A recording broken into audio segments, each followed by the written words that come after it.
Oh, yes. We all want to be good people, don't we? Respecting each other's natural human rights would be a good start. Hint, hint, government. Welcome back to the Patrick Regan Show here on the Libertarian Lighthouse Radio Network and locally on News Talk 98.7 WOKI. If you listen to this show a lot, you know, I frequently start off segments by giving you a question or two to consider. And this segment isn't any different. What I want you to think about, though, is this. Should another person be able to vote away your personal rights? Or better yet, should any other human being be able to vote to take away the natural human rights of another human being? Or better yet, let's pose it this way. Should another human being be able to vote to take away your rights and transfer them to another human being, or even themselves? Now, keep in mind, you haven't done anything wrong. You haven't harmed anyone, nor have you infringed on their rights. You haven't even done anything illegal. Having said all that, should another person be able to vote to take away your rights? Our Declaration of Independence states, quote, "We hold these truths to be self-evident, that all men are created equal, that they are endowed by their Creator with certain unalienable rights, that among these are life, liberty, and the pursuit of happiness." Lots of Americans, heck, even people around the world can recite that sentence. But how many people realize just what inalienable means? Now, if you go to the website, which I went to, of Merriam-Webster, and look up their definition, it's incapable of being alienated, surrendered, or transferred. The American History Dictionary of the English language, they give this definition: that cannot be transferred to another or others. For example, inalienable rights. The Collins English Dictionary, complete and unabridged, it states that an inalienable means not able to be transferred to another, not alienable, with the example, the inalienable rights of the citizen. And while we're at it, here's one more. It's the Random House Webster's College Dictionary lists the definition of inalienable as not transferable to another or capable of being repudiated. Do you think the founders of this country picked the word inalienable out of a hat? This was written on what was essentially the death warrant for everyone who signed it. They're sending a letter to the King of England stating they aren't going to be subject to his rule anymore. Did they think the king was just going to sit there and say, oh, well, those colonists want their independence, so I guess we'll give it to them? Of course, he probably said that with an English accent, but if I try that, it'll just be embarrassing. So, no, everyone signing that document, signing the Declaration of Independence, knew what it meant should they be captured by the British. It was treason. So knowing that, do you not think that every phrase, every word they used in that document, don't you think they really thought about each one? This might be the last thing the signers of that document might ever be known for. They were branding themselves as traitors in the eyes of the King of England. You know they picked their words very carefully when they were putting that document together. They didn't just decide to use inalienable for no reason. They clearly wanted anyone reading the Declaration of Independence, they wanted those readers to know exactly how they felt about a human being's rights, about their natural human rights.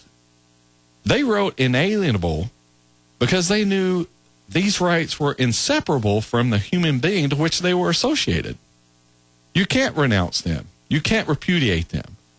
They are as much as a part of every human being as their soul. Just as your soul is with you as long as you're living, your rights are with you too.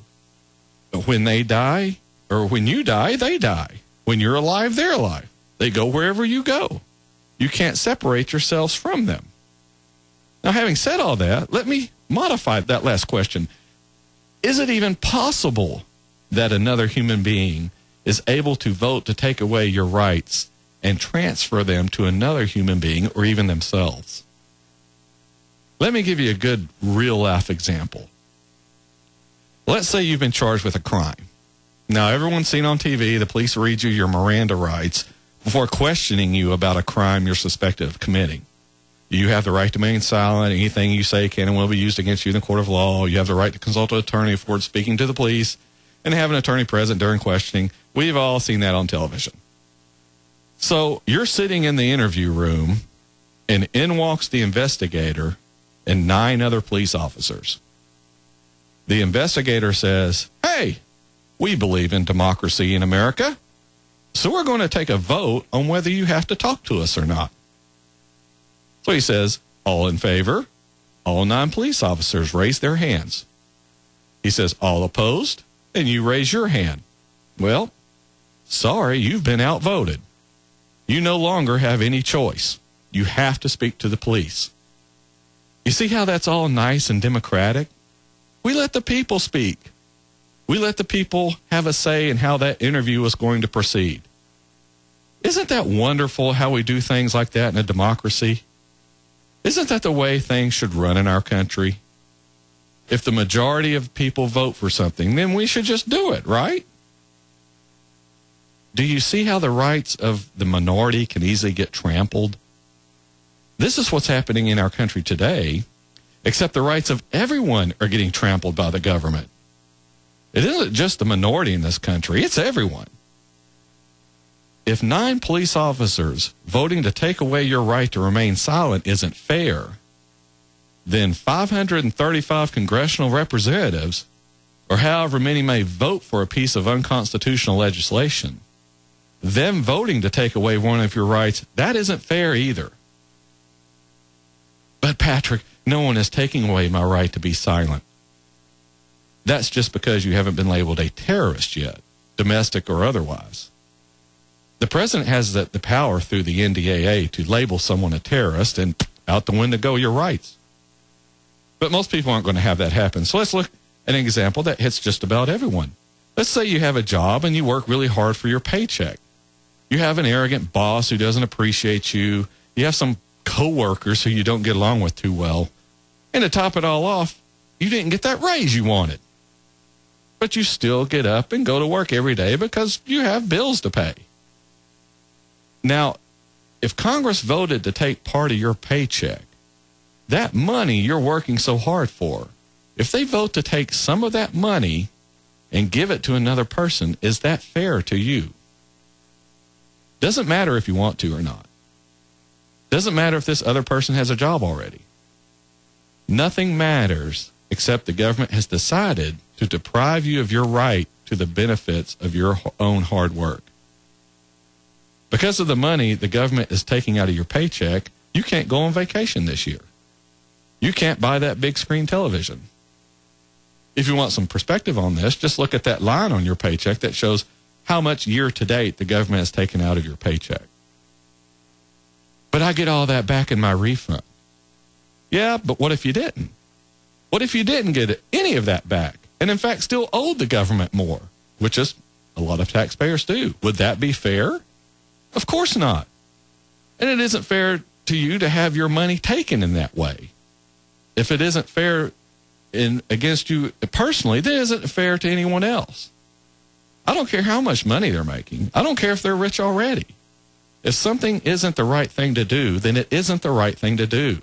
It doesn't matter the circumstances. We have a huge number of people in this country who are willingly allowing the government to confiscate their rights, their natural human rights. And this just isn't just concerned with taking money from one person and giving it to another in the form of charity. I'm talking all kinds of welfare, personal welfare, corporate welfare, foreign aid, which is country welfare. It's all about taking money from people and giving it to others.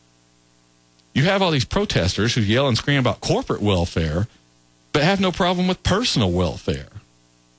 They want all the money to stop going to other people and only go to them. It reminds me of that saying, either there needs to be more, or either there needs to be less government corruption, or I need to be a bigger part of it. All right, we're already up on the half-hour break here on the Patrick Reagan Show. We've hit on a couple of things, and when we come back from the break, I may finish up this rights thing, and then we'll talk a little bit about the minimum wage, and maybe we'll get to the Middle East before we run out of time this hour. Here on the Patrick Reagan Show and the Libertarian Lighthouse Radio Network.